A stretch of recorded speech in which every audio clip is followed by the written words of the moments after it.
facturation, c'est gérer une chaîne de facturation particulière qui partira d'une base prévisionnelle pour atterrir sur une ou plusieurs factures d'avancement. Le prévisionnel de cette chaîne de facturation sera donc géré par la création d'un devis. Très rapidement, je vais créer un nouveau devis. Dans les lignes de ce devis, je vais renseigner les différents travaux que je vais réaliser chez mon client.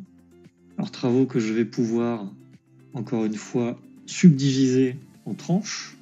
Je vais mettre une deuxième tranche. Et encore une fois, 2 ouvrages. Si vous souhaitez gérer des variantes dans votre chantier, il sera impératif, avant de valider le devis, que les variantes soient actives. Auquel cas, si elles sont encore considérées comme des variantes, elles ne seront pas prises en compte dans le total du devis et donc dans le total de l'avancement en question. Si vous activez la variante après le transfert du devis en facture, le logiciel considérera que la variante activée est une nouvelle ligne, donc un ajout par rapport au prévisionnel, et donc vous rentrerez dans un cas de figure où grosso modo votre avancement sera supérieur à 100%, puisqu'à la base dans le devis, cette variante n'était pas comprise. J'ai donc renseigné mon devis. Je peux vérifier dans le pied les montants qui me sont affichés. Je peux rajouter de l'actualisation, de l'escompte, un acompte. Ici d'ailleurs, je vais rajouter un acompte de 200 €. Je valide la facture d'acompte, je crée le règlement correspondant. Et je vais passer mon devis en accepter. Mon devis étant créé, je peux donc le transférer en une première facture d'avancement. Donc ici, ce sera une facture de travaux. Facture de travaux client. Je valide. Ma facture de travaux s'ouvre. Je vais me rendre dans les lignes. Donc toutes les informations de l'entête ont été récupérées, les lignes ont été récupérées. Et c'est au niveau des lignes que vous allez pouvoir sélectionner, ou vous allez pouvoir renseigner plutôt, l'avancement de facturation, à proprement parler. Dans mon exemple, donc vous voyez qu'on a une colonne ici, pourcentage d'avancement. Dans mon exemple, je ne vais facturer qu'une petite partie, on va dire, du devis initial. Ici, je vais tout passer à 0. Sous-entendu, je n'ai rien facturé. Je vais simplement facturer le béton de propreté ici. Et je vais mettre un pourcentage d'avancement.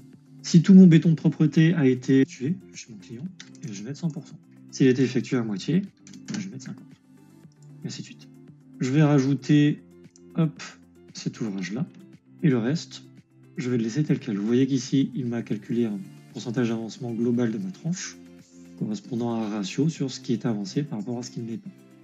Dans mon pied, je vais retrouver les informations de facturation liées à mon avancement de facturation, à proprement parler. Et donc ça correspond à un montant total de 378,19 €. On voit en dessous que l'acompte a été automatiquement récupéré. Dans ce cas de figure, il est récupéré intégralement dans cette facture d'avancement. Et d'aller modifier donc dans les ventes factures générales le mode de prise en compte des acomptes. Ou grosso modo, on va dire au logiciel, si on souhaite que l'acompte soit déduit de la première facture, ou si l'acompte sera déduit au prorata sur chacune des factures d'avancement. Je vais valider ma facture, ou plutôt je vais même l'imprimer définitivement. Ma facture est validée, donc j'ai facturé ce montant au client, mon chantier avance, et je vais donc devoir refacturer mon client sur ce qui a été avancé en plus. Pour cela, je vais retrouver la facture d'avancement que je viens de créer, qui est juste ici. Je la retransfère, et le logiciel me proposera facture d'avancement. Je valide. On constate dans cette facture nouvellement créée plusieurs choses. Donc, l'entête, encore une fois, a été récupérée puisqu'elle fait partie de la même chaîne que la facture précédente. On voit le code de la facture précédente ici. Et on voit que la facture qu'on est en train de créer, c'est bel et bien la deuxième de la chaîne. Le devis initial est bien ici. Dans les lignes, on va retrouver les lignes telles qu'elles étaient dans la facture d'avant, donc avec le même avancement. Et je vais pouvoir rajouter de l'avancement à ma facture. On voit que le pied tel quel, il est à 0, puisque je n'ai rien avancé. Je vais donc avancer mes avancements. Donc là, je vais avancer la tranche en elle-même, que le logiciel on va dire complète toute la tranche. Et je vais faire pareil pour la tranche 2. Dans le pied, il va me calculer mon montant d'avancement. Encore une fois, j'imprime. définitif et je valide. Et voilà. Donc dans cet exemple, j'ai créé un devis qui sert de base prévisionnelle, que j'ai transféré en une première facture d'avancement, puis une seconde facture d'avancement. La somme de mes deux factures doit correspondre au montant total de mon devis. Si sur l'une des deux factures d'avancement, j'ai rajouté des lignes en plus, et bien encore une fois, on rentre dans un cadre où l'avancement sera supérieur à 100%, puisque ce sont des lignes qui n'étaient pas prévues dans le devis initial. Comme je l'ai expliqué tout à l'heure avec les notions de non compris, donc les notions de variante. Si vous constatez dans l'une ou l'autre de vos factures d'avancement qu'il y a un problème, sachez qu'il vous est possible de transférer ces factures en avoir.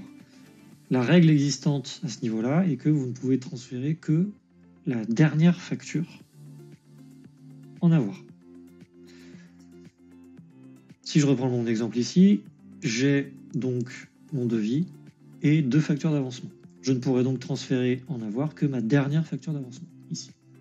Il y a une petite subtilité, il faut que toutes les factures d'avancement aient été éditées définitivement, sinon le logiciel vous informera que vous devez éditer vos factures avant de pouvoir les transférer en avoir. J'ai simplement sélectionné ma dernière facture d'avancement, transférant en avoir.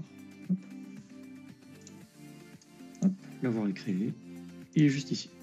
Je peux rentrer dedans, et vous constaterez que les lignes de cet avoir ne sont pas une stricte reproduction des lignes de la facture, mais simplement, le logiciel va créer autant de lignes que de bases hors taxes différentes. Là, j'ai deux lignes dans mon avoir, parce que j'ai deux taux de TVA différents dans mes factures d'avancement. Donc j'ai une ligne par taux de TVA différent, donc par base hors taxe. Une fois que mon avoir a été créé, je peux repartir de la première facture d'avancement, donc de la facture d'avant, celle qui a été annulée par l'avoir, et soit la retransférer en facture d'avancement, et donc modifier ce que j'ai à modifier, si je m'étais trompé sur le pourcentage d'avancement par exemple, ou alors je peux elle aussi la transférer en avoir. Et du coup j'annulerai ici toute la chaîne de facturation, de façon à repartir sur le devis, et effectuer des modifications sur le devis. Je pourrai ensuite reprendre le devis, le retransférer en avancement, et ainsi de suite. Petite subtilité pour cette première facture d'avancement, vu qu'il m'a récupéré un acompte, le logiciel me demande ce que je souhaite faire de l'acompte. Est-ce que je souhaite le reporter dans l'avoir ou non? Si je mets oui, et que je me rends dans le pied, on constatera que l'acompte a été déduit ici, ce qui veut dire que l'avoir n'annulera bien que ce qu'a payé le client en plus de l'acompte. Si je ne veux pas que le logiciel m'intègre l'acompte dans l'avoir, je réponds non à la question et du coup l'avoir se basera sur la totalité de la facture.